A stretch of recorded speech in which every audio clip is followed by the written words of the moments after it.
maniacs out there, welcome to the show that never ends. Glad you could attend. And today we're going to take a look at the big screen zombie picture with Brad Pitt called World War Z.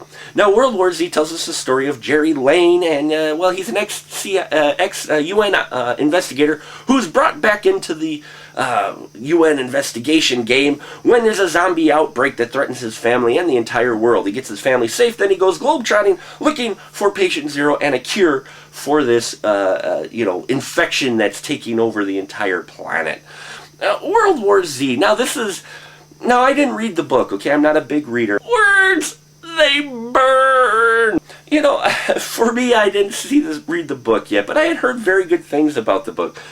But after I saw the trailer for this, going into it, I didn't have a lot of high hopes. And I will say, they did surprise me in a number of angles. One, I was actually surprised by the zombies, the infected, if you will.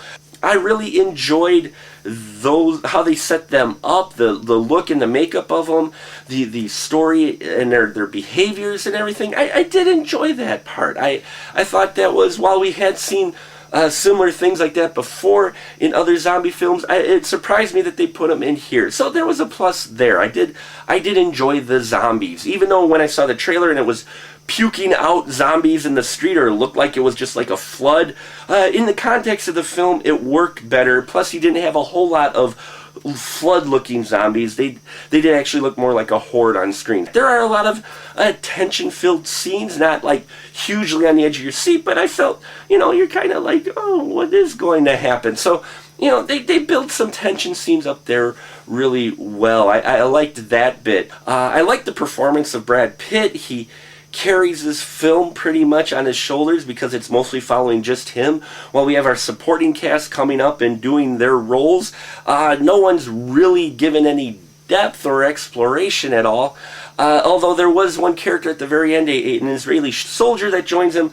I liked her role for what little bit we got on screen as well. This is like a zombie film for people who don't normally like zombie films. I'm going to put it that way. One, PG-13, which means lack of blood. Folks, if there was one thing now don't get me wrong, I'm not a violent guy, but when you see a zombie film, you expect some blood, some gore. None.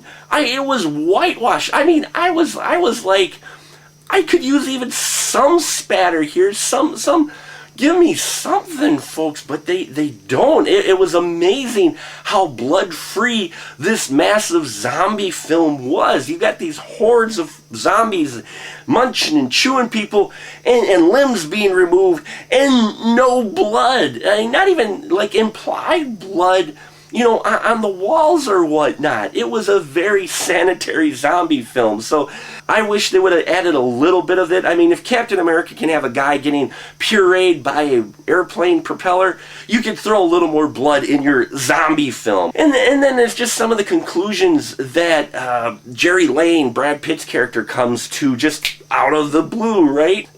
On one hand, it kind of worked, but on the other hand, you're like, you deduced that from this? Really?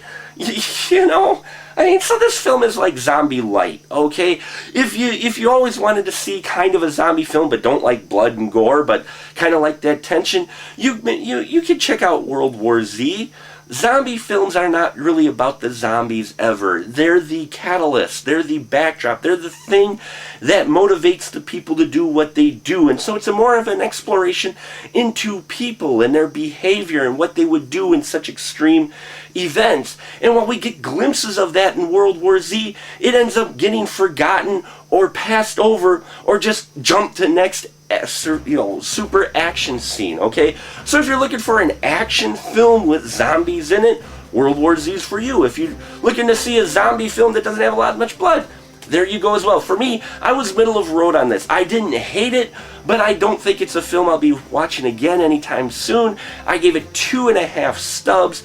Middle of the road. The production design looked good. Brad Pitt, always decent in his performances, but this is pretty much just zombie light.